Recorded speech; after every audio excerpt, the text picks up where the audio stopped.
Hello.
Hello, hello, everyone. Hi. How y'all doing? Hello. Can't complain. Summer, you're outside, so can't be doing too bad, huh? It's actually sunny in the north of Norway. So yeah, Nice. good office to be in.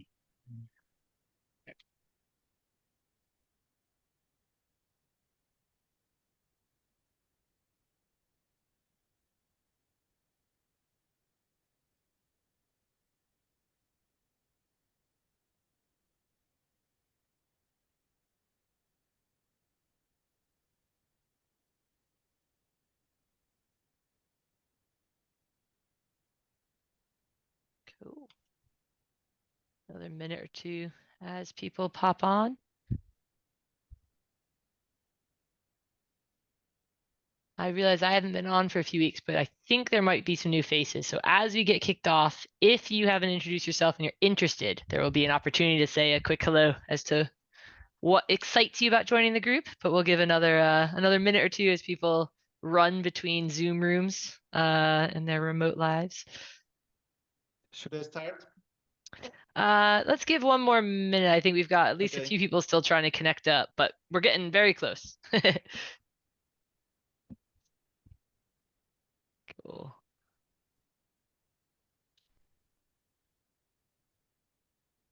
I have time for fixing my cluster. Feel like this is a test of your confidence and your stress management. You know, can you get the fix in before you have to intro? So many eyes. There's How gonna be it's more. called? Pair programming? All right. Or Seth's audio doesn't look like it's coming online, but I think we've got enough of a quorum to get started. So Andre, did you want to, so just to say we're here for the Platforms Working Group catch up. What we try and do at the beginning is give anyone the chance to introduce themselves for like a minute, which is basically just who you are and why you're excited to be joining into the group. So if there's something in particular that caught your attention or that you want to work on or that you're hoping to achieve, it could allow people who've been around the group for a while to identify if they can reach out and like pull you into work that's being going on and things like that. So it's just a good way of making sure that people are aware of what people want to achieve in the working group. So I think Andre, if your cluster is doing okay and you want to go first, you're welcome to. Welcome, everyone. I'm a founder and CEO of Ionix. We do open source platform, which is called Cozy Stack. This platform is intended for service provider for providing stable backend for managed services. This is platform which you can install on some bare metal server and get managed Kubernetes out of this, managed Postgres, managed Redis, and so on, so on. Cool. And you're here because you just did a presentation to the tag about a sandbox submission. Is that right? And just yeah, I hoping promised to to have some make the chats about same that. presentation here, and also I'm really interested in participating in this meeting because it matches our activity very well. Great. Awesome. Well, welcome aboard. Anyone else? Again, you don't have to introduce yourself. Anyone else want to introduce themselves and say hello? All right. So we've got a bit of a lineup. So Waldemar, I think you might have been next, and then Timur. So Hi, I'm Timur. I'm here as Andrei Grupis. Yes, I'm from Ionix also, and I do marketing and something like that. And I like open source, maybe 15 years, and I like to be here. It's cool. great. Welcome. Hello, everybody. It's nice to be here. My name is Waldemar. I am working for a founder, actually, of ThinkAhead Technologies. We're also specialized on platforms. I've been working on platforms and with platforms since 2018 and had a lot of conversations, great conversations with Dominic Kress, who pulled me in. And yeah, I'm very excited about the work, especially around the research you're doing right now on platforms and platforms as a product, and would love to support as much as I can. Amazing. Welcome aboard as well. Am I missing anybody else? Anyone else want to say hi? Yeah, I'd like to say hi as well. Sorry. My name is Adrian from Switzerland. I work at Puzzle ITC. We're a consulting company with mainly Swiss customers. We've been doing Kubernetes since pretty much the beginning, and then shifted towards CI/CD, and now the natural step for us is to go or to lean towards platform engineering. And I'm excited to be here to learn and to see what this group is up about. Awesome. Welcome. And hello to your pair over there.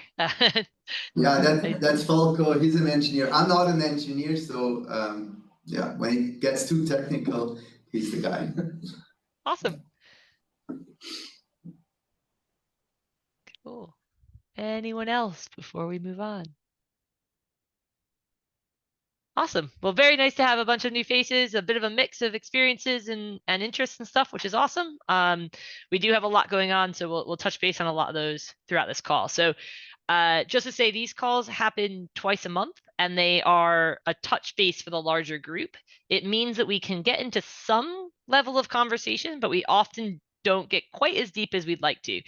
So when we see something that needs to get deeper, we'll either spin out a separate call on that topic in particular, or we'll try and go asynchronous through Slack and other things. So we'll just warning you, if we don't end up going as deep as we want to, it's not intentional, but it is a mechanism of sort of a catch-up call like these. So there's that. So to get started, there's a bit of housekeeping for the working group itself. So Colin, do you want to kick off with the first one? I can't find my unmute button. We're getting there. Yeah, definitely. That's on me. All right. So for the first housekeeping item, so for the working group leads, we've set up a lead rotation. As many of you knew, Josh Gavant rotated off, and Robert, technically you didn't rotate on, but you've always kind of been here. I don't know how that works. Yes. But anyway, Robert's getting a big promotion and is going to be the technical lead for the tag. And he's going to be leaving us from the platforms group, but he'll still be involved deeply, I'm sure. Can't wait to bug you about all kinds of other things. But in the meantime, that means we need to nominate a new lead to roll on to help me and help Abby. And we're planning on nominating a tool. Many of y'all know a tool as well. He may have been absent for the last couple of meetings, but part of that is because he is in the India time zone. And so we're really excited. He's been a deep participant with us, especially around a lot of the KubeCon planning and some other things in the past. But we're excited because he'll also give us some great representation in the kind of the Asia time zones as well. So look for a formal nomination. I'll be posting that later today up on GitHub. But that's kind of the direction that's heading for now. So Abby, back to you. Yeah, and it's a good opportunity to call out. We try and do rotations. So I'm now been a lead for about a year, maybe a little bit over. Colin's about 6 months, and Atul will be new. And so be looking on the lookout for opportunities. So if you're someone who wants to try and step into the lead position, please do reach out and let us know. Or if you ever have any concerns about the people that are being nominated, there's a reason there's a nomination process. So feel free to reach out to any current leads if you want to raise that. So lots of opportunities to get involved leading smaller projects and also moving up into the working group lead position over the course of the next 6 to 12 months and so forth as we do rotations. So yeah, very excited for Atul to join us. The second one is around housekeeping, is around call hosting. So right now we host on Zoom. So this Zoom channel is just like a single Zoom channel. It's kind of permanent and it's sort of just copy and pasted across all of the invites. The Linux Foundation and subsidiary of that the CNCF has kind of formalized their call platform. It's called LFX, and we are being nudged to transition our Zoom calls onto that platform, which would mean that the experience of like signing up for these and actually getting the Zoom link for these is going to be slightly different, but it will also make life a lot easier because it will mean that you will get an actual invite on your calendar, which for those of you that have been around for many moons, you will know that there's probably some mix of copying and pasting of things across calendars and hoping you know what time zone things are in. So keep an eye out. We haven't done the transition yet. I think, Robert, is it right that you have some eyes on what that requires? I think we just have to basically ask for it. Yeah, it's more or less the tag have basically a document where you can just add details and we'll get that to the right person, because on the meetings through the community page and all that has been a self-service thing that everyone can do that has the access rights to it, but the new system has no self-service as of yet. So unfortunately, that is a slightly manual thing, but that will get solved hopefully soon enough. But we will just have to deal with it. It makes things much easier when you get over to it, and it's not necessarily that often you need to update this meeting. Exactly. So just as a heads up, that is going to happen. We'll probably still retain this Zoom as something that we use for the ad hoc one-off calls because we don't have a self-service on that platform. We don't know yet. We have to figure it all out, but just getting people aware of that in case there's some havoc that gets ensued due to the changeover. So we'll keep you posted in the Slack channel. Beyond that, we have the platform engineering co-located event at KubeCon as an item. AB, I added that, and Vijay here. Hello, everyone. So I'm part of the part of this working group, and then I also switch around in 4 other working groups depending on where exactly. Right now, I am at Linux Foundation's Edge group and AI and the Edge compute, because the platform that we're building is need to be extended to Edge and near Edge along with the platform what we are supporting. So it's traversing from Linux Foundations to even CNCF now. So the reason why I'm here is that I am currently the co-chair for the Platform Engineering Day, KubeCon 2024. And this time the nominations were awesome. Again, the platform engineering is one of the fanciest thing that we see in the KubeCon. Even this time we have a lot of submissions. And again, now at least around 170 or 80 submissions for the tracks that we have.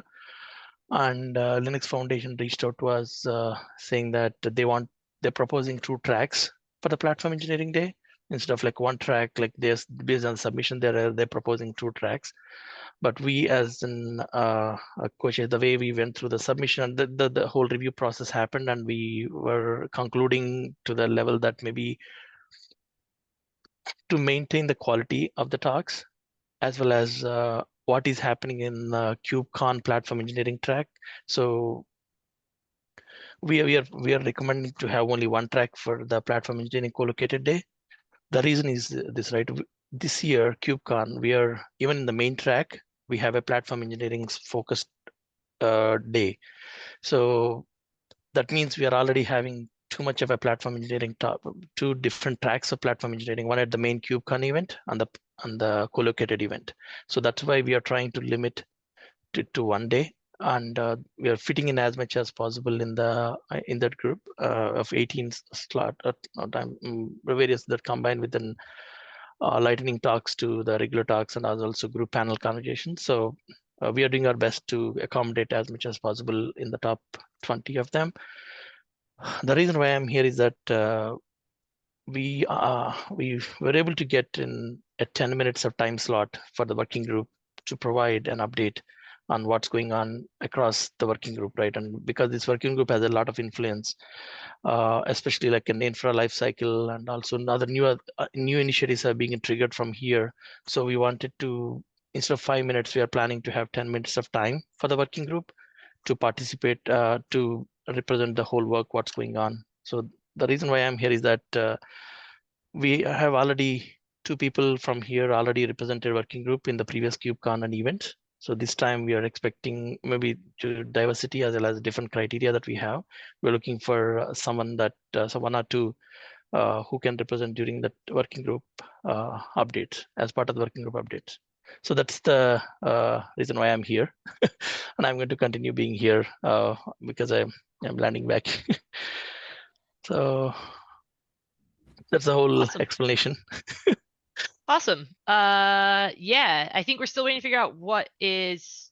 I think we had KubeCon submissions accepted yesterday, but my experience has been that colos come afterwards, because I think colos get the, like, if it's double accepted, you get pulled out of the colo and up to the main event. So we still don't know who's speaking yet. So maybe we can take this and have a chat about who makes sense. But again, this is an opportunity. As I said, there's lots of opportunities. If anyone has an interest in doing this talk, please reach out, put a message either on the group Slack or to any of the leads, and we'll try and figure out how we can make sure the opportunity gets shared around and we get the right representation on there. So yeah, awesome. Thanks for the hard work on that, BJ. It's a lot. Yeah, definitely a lot, right? Especially this time, right? And main KubeCon event also has the platform engineering track that received around 210 or 20 application submissions we received there also, and we are seeing the similar here, right? So that means that it's giving us an indication that this is growing so big. Yeah, that's awesome. Okay. Yeah. So let's continue this offline, and we Slack thread or AB and Colin, I'll reach out to you both, and we can discuss from there. Yeah. Yeah, and as I said, but the offer is also open, so it doesn't have to be just a lead that represents. So I think Colin was just coming on as lead when he did it at the last KubeCon, like he wasn't a lead yet or was about to be a lead or whatever. So just reach out if it's something that you're interested in, and we can figure out the logistics and figure out how to pick somebody to do that. So awesome, thank you. Okay, so then we get to the point of the like bit bigger discussions, and so there's we want to do ongoing work updates, and we also want to make space for, I think I understood from you, Andre, that you were thinking about time for a presentation today. Did you and Robert discuss how long that would be, just to make sure that I have a timekeeping plan for the day? The presentation is just short, it's 10 minutes only. Okay.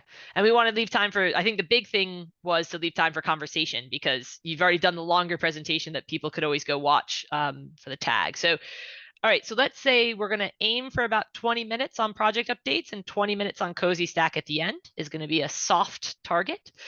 So with that in mind, platform as a product, I see Michael's online and I know Colin's been involved. I don't know who wants to present about where you all are at for that.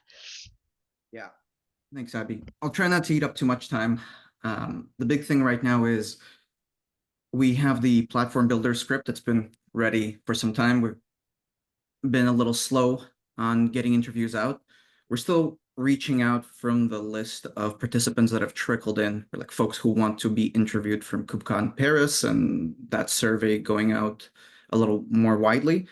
What we're looking for is also to get our numbers up in North America, specifically in the US. Like we want to see what those companies look like in relation to companies in Europe as we try to collect a broader sample size. Right now, we don't have a lot. We've done like a handful of interviews. So the big ask is the research guide is in place. The platform builder script is fleshed out, is in place. The platform leader and consumer scripts are coming on the heels of it. So the big ask for us is to run on a kind of self-serve model. Everybody has a network of builders. Can you identify folks who'd want to, who'd want to be interviewed, grab the script, fill out a survey that I can, that I'll post again on the channel. So you can put your hand up to say that I want to be an interviewer. We'll put you in the private Slack group for interviewers, pull anybody who's willing to pair with you on interviews. We do them in pairs, and just run into your own network. We're looking for really the most expedient way to get our numbers up right now, with as little with as little management and bottleneck in that process. And so I just spotted a few terms in there that might be new to people, because they're a Yeah. little bit new to me, but I have Thank enough you. context to piece together. So first of all, that we're doing interviews about how platform as a product is being applied in places, so that we can create content off the back of that, whether that be a state of, or whether that be suggestions, or whether that just be figuring out what we need to create to support people given what's happening in the market. And there are two personas that I think we are targeting. One is people who are hands-on implementers of platforms, and that's the builder persona. Is there any other? And that's the one where we have a survey set of questions that are really kind of stable and are ready to be kind of self-served. Is there any other description of what that persona is, Michael?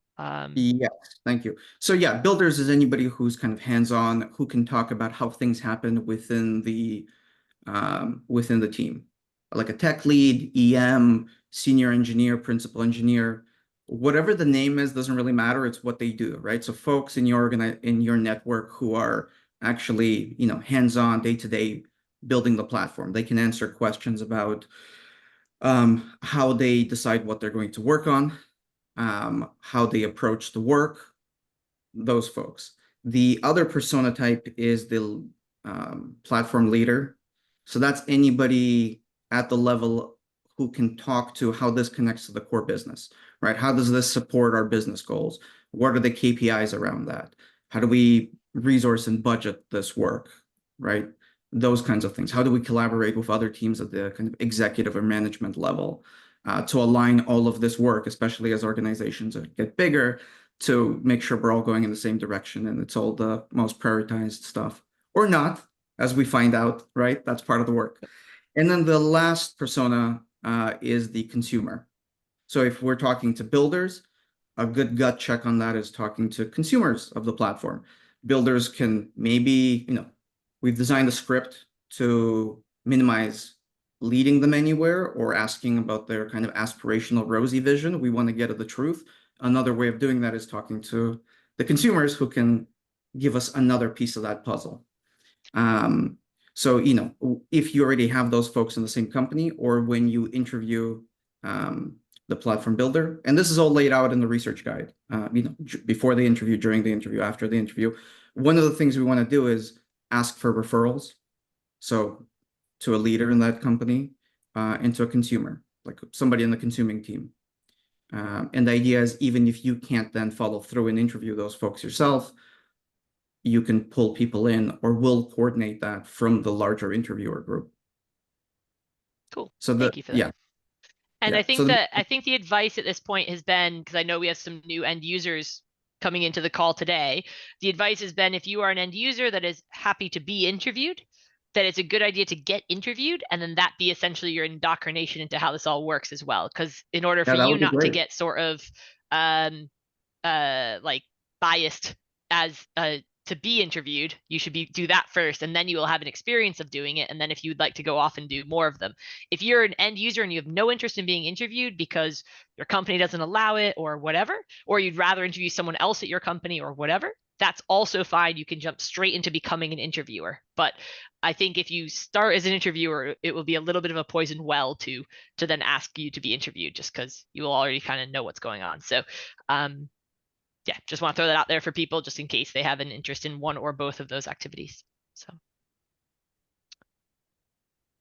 Cool. Any questions from people? I know, I think some people mentioned this project in particular when they joined today. Is there any questions from anybody on getting involved in this, or any ideas for how to widen our net of interviewers and interviewees? Maybe I have one idea. I know I'm representing both on the end user side as well as in the community, right? So I have a few ideas. It took at least 1 year for me to bring the platform maturity model evaluation into this as an official doc. So maybe I'll use the same path to go through the platform as a product interview setup as well. I'll see who's the right person. Maybe I can reach out to them directly and get some details, and then I make the move towards that. Sorry, I didn't quite catch that. It's are you trying, you want to get involved basically? I think Michael would be a great person to reach out to directly to get into the right, to answer any questions. And then there's more leads than just that. I think Michael, are you happy with a DM, or is there somewhere else that people should go to DM, for that? For now, just DM me. Cool. Yeah. Okay. Yeah. Let's Probably do the that. easiest way. Yep. Amazing. Let's do that. Yeah. All right. I'm also interested in that, and I can help with finding people who using platforms. And I know a few companies who developing their own platforms, and I can try to providing them to you tag, but I have no enough time for interviewing them. So I would like to have to be involved in this process, but I don't want to spend as much time for this. Yeah, that's perfect too. So thanks, Andre. Anybody who wants to help like facilitate introductions into networks or organizations, that is incredibly helpful and perfectly valid. You don't need to do interviews. And I think there's there is for that. So yes to all those things, but I think the best way to go about that is there's a blog post that you can share with them so they understand what's going on, and also that it has a form for them to introduce their information. So one of the things that we are trying to be conscious of is PII and people's information and where that all goes. And so this form is something that has limited access to the information, and that's also why there's a private channel for the interviewers and things. So yeah, that would be amazing if you could share this blog post, encourage people to sign up on the form, then they'll fall into the kind of process of getting interviewers sorted and all that stuff. Yeah, I will say on that is we have like a sanitized tracker where we stripped out some of the personal information, but we still have a role for assigning folks who want to be responsible for facilitating, like reaching out, setting things up, but not doing the interviews themselves. So anybody who wants to play that part, there's room for that. Yeah, I think you've got a few signups. You've got Valdemir in the chat as well. So yeah, good call out. Awesome. All right, so the next project that we have, sub project, is around the platform engineering maturity model assessment tool. So we have the platform engineering maturity model that got released, I don't know, not quite a year ago, right? Is it that recent? And that has been popular with people, but one of the questions, it in itself is a more detailed look from coming down from the white paper, but even though it is more specific and more detailed, there's still questions about where do I go from here. And one of the proposals that came in from Corbin from AWS is that as someone who works with a lot of people trying to build platforms, they don't actually know how to even assess themselves against it. It just feels like a very big document. And so we're trying to look at how we can help people self-assess, and then from that self-assessment, give them a starting location for where to think about investing or researching or improving how they're doing their platforms. We have, because of the proposal from Corbin, we have sort of a working prototype that he had brought to the working group as a example of what we could produce. And what we're trying to figure out now is where do we go from here? And so I think the best conversation to have in the next kind of 5 or so minutes in this room is where we want to go next. So what we have done so far is we've stepped back and we've thought about who are we actually building this for. And I don't actually have a link to that document. I don't know, Steve, do you have that handy that you could just add to the shared doc here? Oh no, actually, no, it's gonna be one below. It's gonna be in last meeting, isn't it? There we go. I'm just going to copy these two across here for people that are a bit newer. So we have the draft that got started, the conversation, and then we've got the target audience draft, which is something that we actually have sort of moved past draft status. This is something that we are aiming to work towards. So what do we do next now that we know who we're building this for? And I've come up with a few candidates in that list there where we could be refining or extending things that are a part of this initial draft that Corbin brought forward, or we could think about extending like and generating new content around it and then coming back to it and refining it. So people who either are hoping to get an assessment off the maturity model or who have been involved with the assessment work to date, what do you all think is the right thing for us to invest our time in the next few weeks to move the ball forward?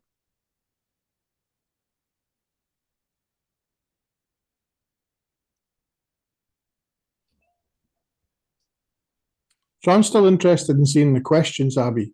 I don't think we've seen any of the questions yet. And, you know, I'm not so concerned about the people who think we're targeting it for. I'm much more interested at the moment in the questions we're going to ask. And as you know from the chat, calling it risk, I still have a big issue with us doing that, right? I really think we just need to agree another neutral term and move on from that, because it has been quite a provocative term using that.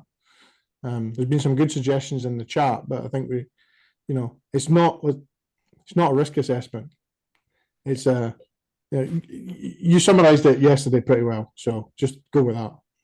And I think that's why I'm of two minds on if we go to the questions first, which I'm hearing you say questions first, is that questions, it feels like is sort of an already like fiery spot. And if we can create, and we have no idea right now on how we're going to classify those questions based on your current needs. So right now the questions are just like plain and simple. Like if you don't have platform as a product, you have like that's an opportunity for you to improve, right? And whether it be risk or issue or whatever, like that's the thing. Whereas actually, depending on the scale of your company, that may or may not be, right? Because level 3 on the maturity model may not be where you need to be. And we have no questions right now, no prototype questions, no nothing, to try and figure out where is somebody, and therefore how do we evaluate if they are fitting into the model at a level that makes sense for their needs, right? And so there's an opportunity here. So we can go two ways, right? We can have a look at the questions that relate to the model, or we can start with how do we evaluate what you need before we ever figure out if you have what you need. And then maybe that makes that word easier to solve. Some of it could be about outcomes driven, right? So you ask them what outcomes they're actually looking for and what and kind of what they're interested in. Someone in the discussions called it nudging. If we understand kind of what that North Star is and where people want to be, we can nudge them in the direction, right? So you can ask them where they kind of, you know, what the direction of travel is, what the things that they're interested in, even if it's just like tick boxes, you know. Yeah. Where they've kind of said, right, we're interested in this, we're interested in transforming our workforce, reskilling, whatever those terms are. And then based on that, then you can start doing the nudging to say, okay, well, actually, what you want to think about, based on your answers, you said this, you really want to start looking at this. I mean, that's relatively, I'm going to say easy to do, because that's how we do some of our internal stuff for workload placement. I'm viewing it in a very similar thing, right? It's just look at it based on the outcomes and where people want to be, not necessarily just the questions. Cool. I'd just add to that I think there are the questions which map them onto the maturity model, which probably won't be particularly controversial because there'll be ways of making sense of where they are on that journey. And then I think there will be clarifying questions to help identify which improvement opportunities are most relevant to them, which will be like a second set once they've identified where they are. Because I think it's a useful task just to map yourself to the maturity model. That's one of the things that people are saying, that they were finding it hard to know where they were. So if you can ask some questions and then the maturity model kind of highlights, this is where we think you are, that's kind of like step one, and it's usable. And then step two is then the things you need to ask to say, have you thought about making your platform optional instead of dictated, or whatever it is we want to recommend? Like, those are the improvement opportunities that we can suggest.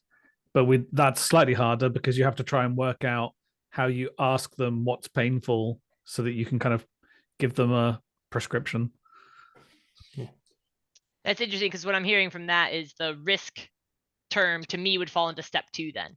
So the proposal that came in from Corbin, in my opinion, covers both of those. It goes, here is where you are, and I'm also going to tell you what that means for you. And what we can do is we can say, here we can confirm we're happy with, here's how we determine where you are, but we won't tell you if that's good or bad yet, because we want to evaluate, we want to do some of those clarifying questions and figure out how to make more informed suggestions off the back of that positioning. Yeah, so instead of just assuming that if they're kind of level 1 on something, they should fix it, it'll be more than asking them questions to see if that level 1 zone is hurting them in a way that makes it meaningful and to improve it, or if another area might be a focus. Sorry, Chris, I think I dived in on top of you there. It's all good, mate. It's not a risk, it's an opportunity, right? Just keep flagging that one about it's not a risk. And I think the way you described it, Steve, if we're trying to steer people and nudge them in the North Star and say, on cost management, this is how you should do something, this is recognized as the North Star, you've assessed yourself out of 1 of 4, you said you're a 1, here's the things you could do to get better. And it's that sort of gentle nudging I think we want to be doing, rather than turning it into a risk. As I say, financial services orgs, when you say risk, it's got a specific meaning, it's usually a real big problem. That's not what we're talking about here. These are not risks. It's not a risk to someone if they're not doing level 4 finance the way we think it should be done. They could have their own model that works fine for them and isn't a risk for their org, right? It's not a risk. But there's an opportunity for them that if they change it in a slightly different way of thinking, they may get better outcomes. That's why I'm kind of trying to tease it to be nudging and thinking about outcomes rather than, make it more about opportunities. Cool. So if I take Steve's proposal of looking at the maturity model mapping before looking at how do we then figure out how to take that mapping and apply it to your context and therefore advice to you, the proposal action, the next action would be to figure out how we get those mapping to the model questions sorted, right? And so I need to talk to Corbin on if he has examples that we want to just share and refine, or if we want to start from scratch or what. But to your point, Steve, I think it's less controversial to baseline of them because they're coming off the content of the document, but we'll find out. I always love seeing what is supposed to be non-controversial. Cool. I would mix it in the mix, Abby, right, by asking some practical questions that actually help define what their level is, and then use that. So it's only subjective questions, basically, or whatever you call them. You ask a question, and then based on the answer, you ask another question. So, Colin, you got your hand up. You're on mute. Yeah, I always got to find the mute button. Yeah, so right now they're mostly thought-provoking questions, if that makes sense. So there is a set of questions for each maturity category. And I sent a note to Corbin to ask, is it ready to share, which it should be. Right now it's in an Excel sheet. And so I'm going to see what the best way to deliver that, put these out there so you can actually read them and see them. I want to make sure he's not doing some extra curation. I've tested it with 4 or 5 different companies to try to run them through that. It takes about half an hour as is today, but it's more like, do you have a way for your users to provide feedback, like a mechanism for your users to provide feedback to the platform? And yes or no. If no, then it's a certain level of risk. If it's a yes, then it's cool, you're good. And that's what I think I want to try and suggest that we tease apart for the next step with the working group. So the next step with the working group is we get these questions and we determine the question validity and extensiveness and the answer format, yes, no, being good, all that. And then we go to, okay, now given all that, do we want to take what Chris was just saying and do knock-on questions, or do we want to do something different and take all that to the next step? So the ultimate goal will be, how do we help people use this as a way to interpret the content in the maturity model? And also to provide, like, instead of necessarily having a hardened risk, like obviously we do want to risk. key areas of focus, but we want to provide suggestions based on what the answer, like what this means and where you can go get more info. And that's captured in our target doc. Our target doc says we do want to try and create next steps, suggested next steps people can choose to pick up. The risk term, Chris, I hear you, is one I'm going to kick that can down the road. Just to be clear, I'm going to be, so I'm the lead support that system on example. it. That example was an absolute brilliant example of what we're discussing, though, right? Calling the fact there isn't a feedback loop a risk is not a risk. It's an opportunity. And we should be posing it as that to say, hey, great, you don't have that. You're really missing out some really good stuff that you should have. Here's what you should do, right? And here's the reason you should. Here's the value you'll get from it. And again, So promote positive outcomes is what I'm pushing us to do, right? And I'm definitely on that boat. That was what we went with the maturity model as well. We spent a lot of time making sure the maturity model was not haranguing people if they were at a certain level. It was describing the level factually and not telling people they were at the wrong thing. But I'm going to time us out. I tried to do that a minute or two ago. I'm sorry. That's why I say we sometimes don't get as deep as we want to. We will find a time to get into this conversation, both async and on a future call. So keep an eye on the Slack channel if you're interested in this.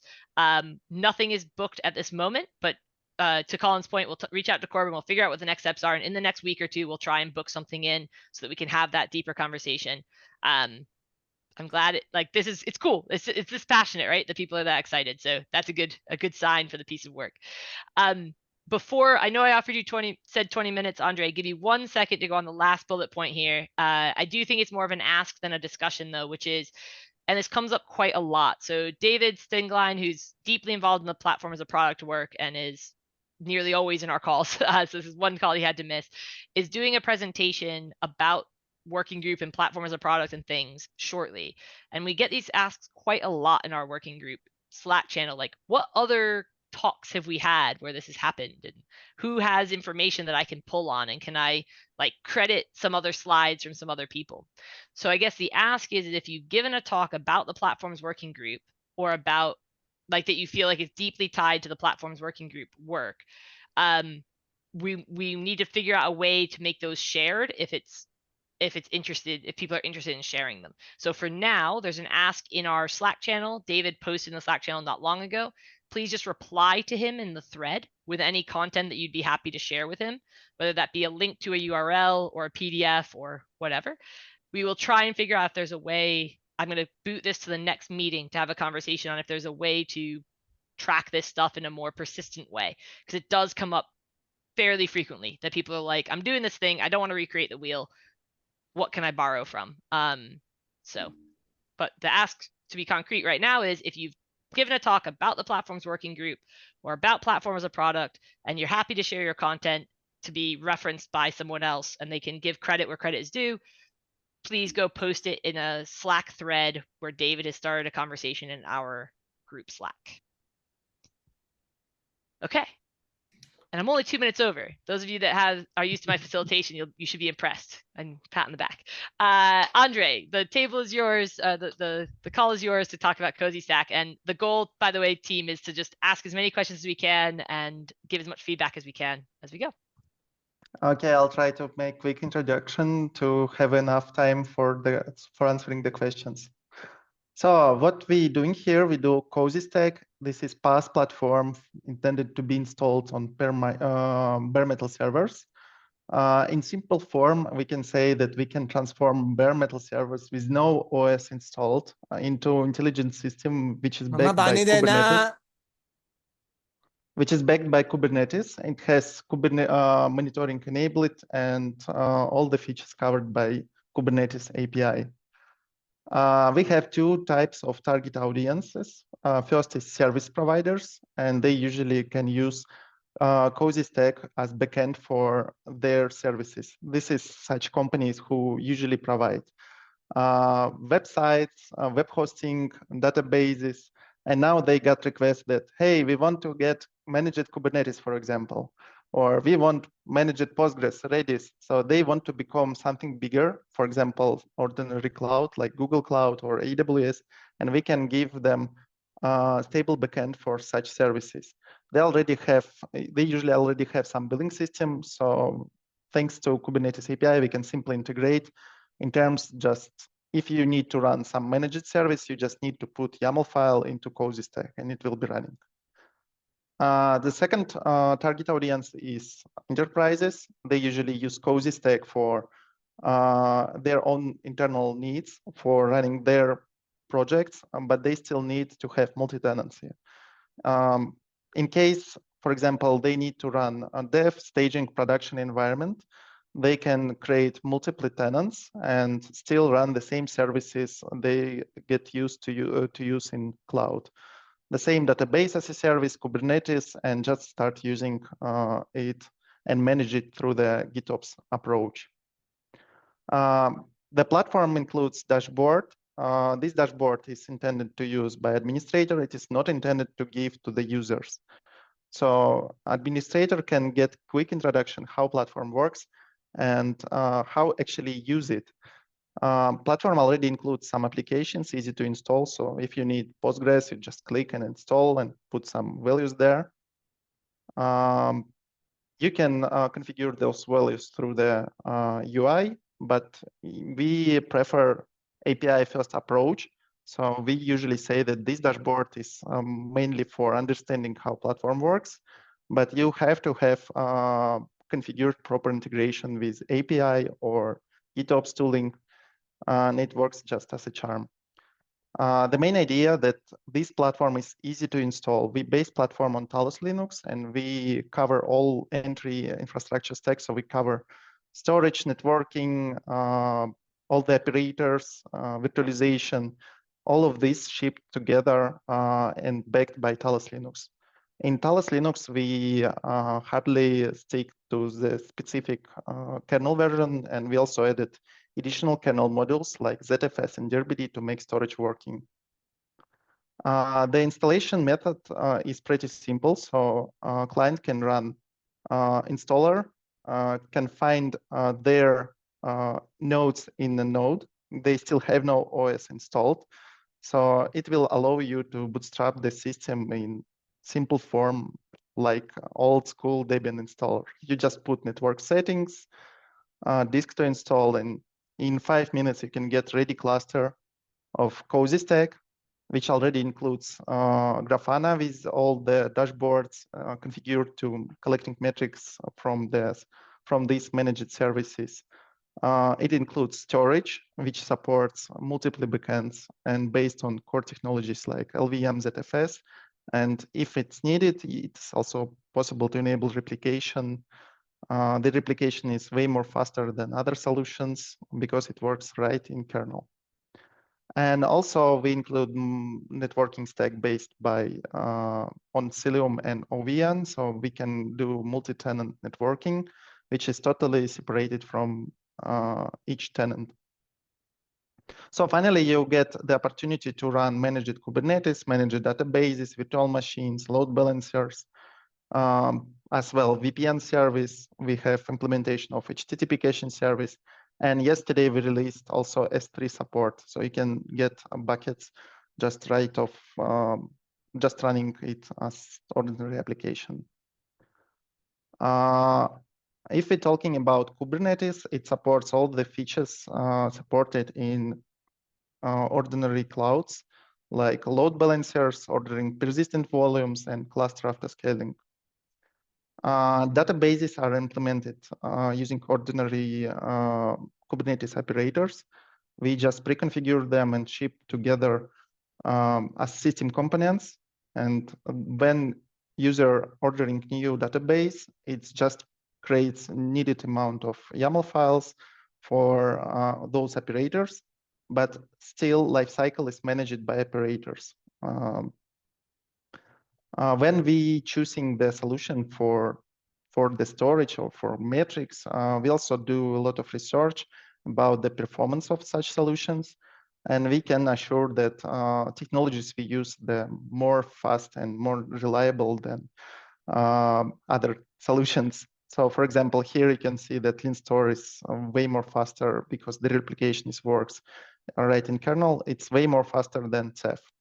It have slightly different architecture, but it also provides a lot of features like encryption and using local volumes with no replication. And we also use Victoria Matrix instead of Prometheus because it is way more faster and it already have a lot of implementations. It actually supports the same Prometheus protocol, so the same dashboards are consumed for, they works with Victoria Matrix. And one of the most interesting thing is our tenant model. So our platform is intended to use in multi-tenancy. As far we know, Kubernetes was never designed to be multi-tenant system. So it is intended to run Kubernetes cluster for every specific component or group of developers. So we developed the tenant model. Tenant can be installed as any application from the dashboard. So here you can install Postgres, ClickHouse, for example. You can also install tenant. And every tenant has domain assigned. So by default, you have tenant root, like in Linux, you have a domain example.org assigned. When you create new tenant, the new subdomain it gets assigned to by the name of this tenant. And you also get new subdomain. So when you're creating new services, every tenant is separate Kubernetes namespace. And when you're running new services inside of this Kubernetes namespace, they get subdomain assigned to according to the name to this tenant. For example, if you run Kubernetes in tenant foo, it will get address Kubernetes dash something .foo.example.org. And as about isolation, so we have such model where upper tenants always have access to bottom tenants, but bottom tenants have no access to upper tenants. And still we follow Unix way model where if you know how Linux kernel namespace is working, it's pretty similar. So you can create process and you want to say, I need a new mount namespace, I need networking namespace. And we implement the same model, but in terms of applications. We have specific service applications like etcd, monitoring stack, and ingress. Now also CVDFS for S3 providing S3 buckets. And when you create new tenants and run applications, they automatically consume those service applications. For example, Kubernetes cluster here use etcd from tenant foo because it already has it. Use monitoring from here and ingress from upper tenant because it has the separated ingress. And tenant bar running Kubernetes and Postgres, which are using monitoring from tenant foo because tenant bar also has this separated monitoring stack. Few words about implementation. The whole platform is implemented on Helm charts and Flux configuration. Actually, we ship ready configurations for few different cases. The case one, PaaS platform built on top of Talos Linux, PaaS platform intended to be run on existing Kubernetes cluster, and another configuration when you're going to use the same stack for running as Kubernetes distribution. It is easy to extend, so you can just extend it by adding additional Flux repository, Helm repositories into Flux, and your applications will be available in dashboard and ready to order. We use only open source projects, and we trying to work hard to not create additional APIs to cover it. So we have really simple approach how it works, and it is easy to extend. In case if we have some feature missing, we're always pushing this feature to the upstream project if it's applicable. Because one of our mottos is if something can be useful for upstream project, you have to push it there instead of bringing it to platform itself. And the last thing is how managed Kubernetes working. So we split these two Kubernetes. We say cozy stack is managed Kubernetes cluster, and inside of it, you can run multi-tenant Kubernetes cluster. In this way, those tenant Kubernetes clusters never have access to management Kubernetes API. The user also have no access to management Kubernetes API, never. So it only have access to website of the client, to their billing system, or to the managed services provided by Cozy Stack. In this way, such things like load balancer, persistent volume, provisioner, and autoscaler, they're running outside of the tenant clusters. So user can create a new entities and they will be magically appears in it, but they will not see how exactly, they will not see the controllers acting with managing Kubernetes API. That's it. I think I'm finished and I'm ready to answer your questions.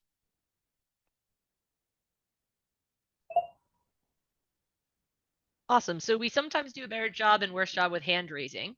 Let's do hand raising given the time and the number of humans on the thing. So if you're interested in asking a question, go ahead and throw a hand up and we'll start the queue up. So Chris, you're up. Yeah, thanks for the presentation. Really good. I was just wondering if you've got a mix of Hypershift or Kamaji in there. Are you using Cluster API? You know, what's the background to this? Yes, we use Cluster API and Kamaji for running Kubernetes control plane as pods, and we use KubeVirt for running workers as virtual machines. Thank you. Awesome. I was curious, I was able to peruse the application, very exciting for a sandbox application. Wishing you all the luck with that.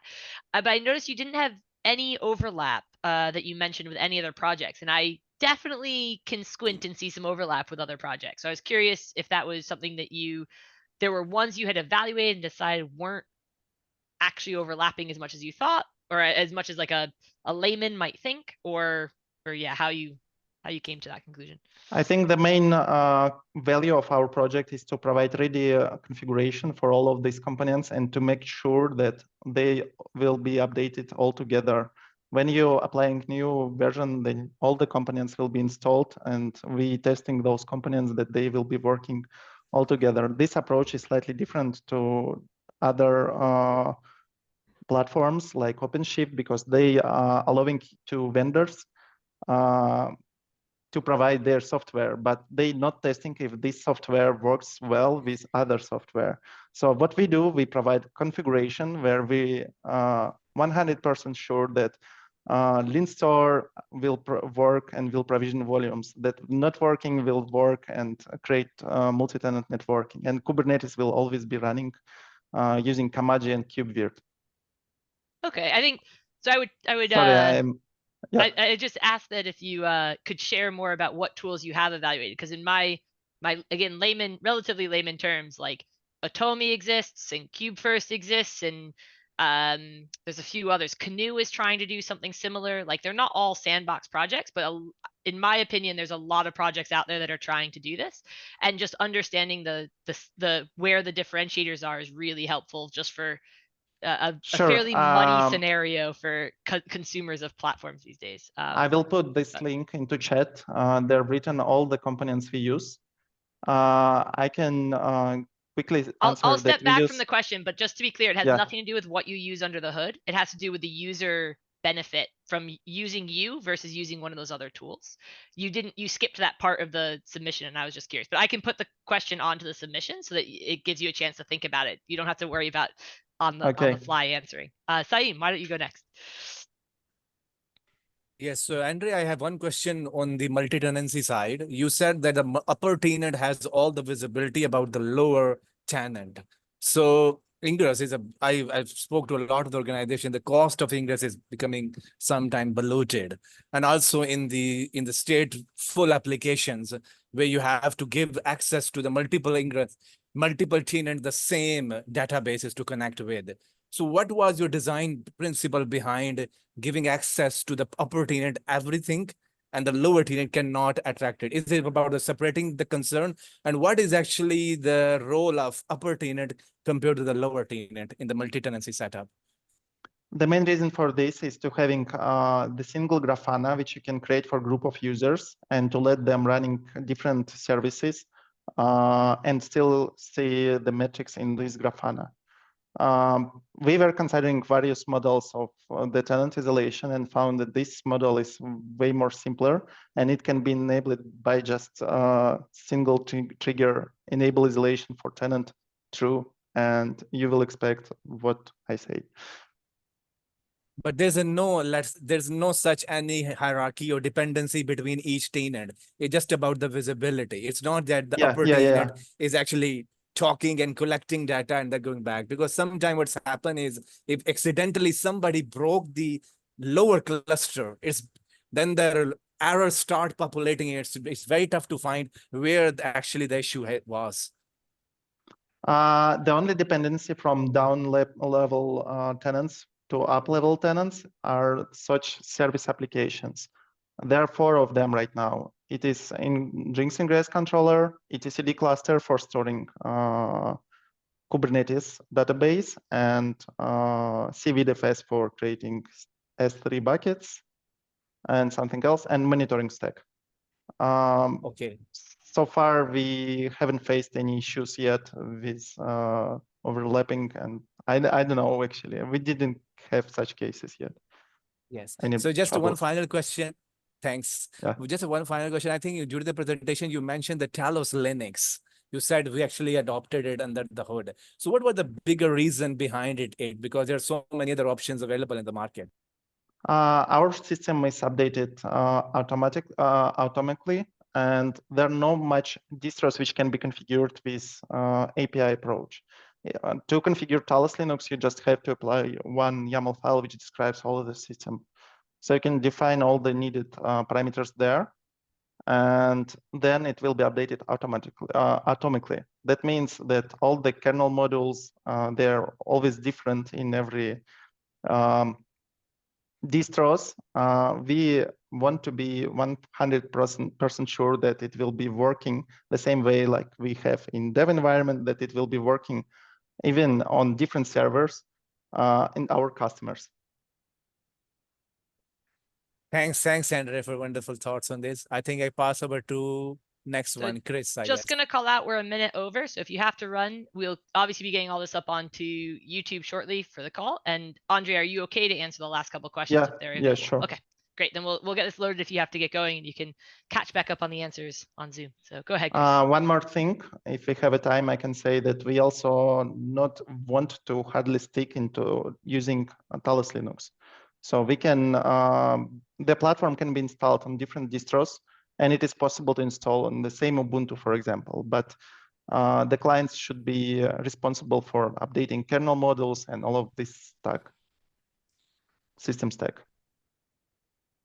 Okay, so my question is a very generic one for the people that are still here, because I kind of see this in the class of hosted control planes, and I'm really interested in the maturity of some of these hosted control planes that we've got at the moment. I mean, you mentioned OpenShift, who obviously went with HyperShift as kind of the HCP that they're going down. You know, you're based on Kamaji, and Kamaji's at a certain maturity level. But generally, where do we all think these HCPs are at? You know, is anyone actually using these right now to run production workloads, or are they still in evaluation stage? We have customers who run it, who run production workloads there. And as about the maturity of Kamaji, I can say that this project was started after my previous project where I was running Kubernetes control plane as Helm chart. That was funny, and it was 5 years ago. But I'm really happy that Dario found my approach and my blog post on kubernetes.io and realized this Kamaji project. What size of organizations are running these? Because that's always my take on the maturity, right? Are these small niche companies where the impact's low, or are these large, over 20,000 user type companies where the impact's significant? I can't say your exact names, but I can say that one of the company providing it is huge hosting company in Kazakhstan, And other company, they do some cryptocurrencies. They running their workload in Cozy Stack. Okay. The production workload, I mean. There are still other companies who is considering and still running in dev. Since we're providing just backend, there's some additional work needed to adopt it, to configure their billing system to order services in Cozy Stack. Thank you. Good answer. Cheers.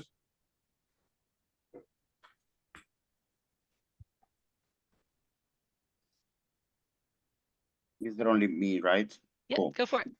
My question would be around the multi-tenancy part.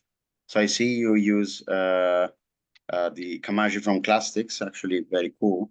But have you thought about extending it with Capsule, which is also from Classics, at least like the maintainer that I know is from Classics?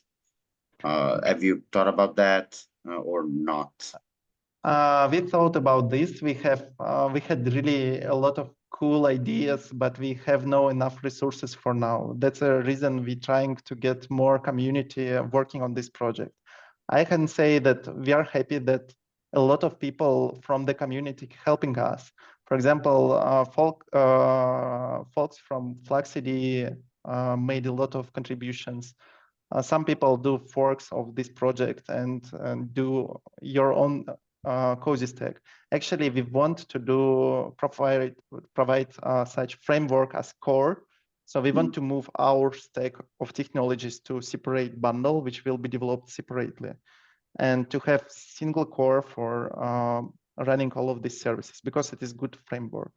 And as about multi-tenancy, I think the implementation for now is pretty simple. For example, when you create new tenant, the new namespace is created. This namespace has annotations assigned, and those annotations are used by the applications installed inside of this namespace. That's it, nothing else. Cool. And Thanks it is really easy to understand and really easy to debug. We have really cool development experience where you can just clone the repository and work with your existing cluster. And just run commands to update the images, to apply it into the cluster, and to see what's happening actually. Cool, thanks. So if you're interested, come to our community meeting and tell us more about such opportunity. Maybe you have experience in that. About Capsule, I think it's really cool because I used it before. I was building my own dev tool. I co-founded a company, long story. So yeah, it's something that we can think about. Thanks.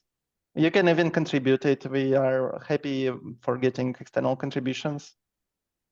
For example, we have really weird cases for now. One guy wants to replace KubeVirt with Proxmox. Well, why not? It will be just different bundle for use it. Yeah. Additional bundle, yes, but substituting it, maybe not as a default.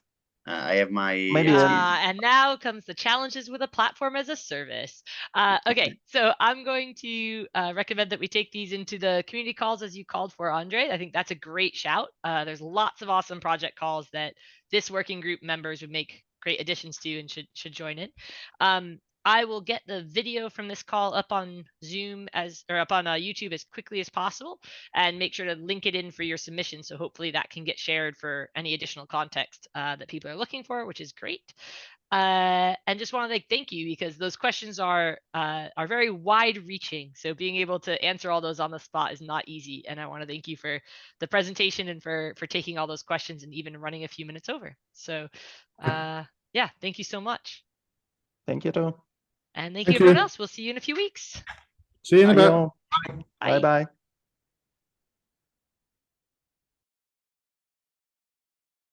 Bye.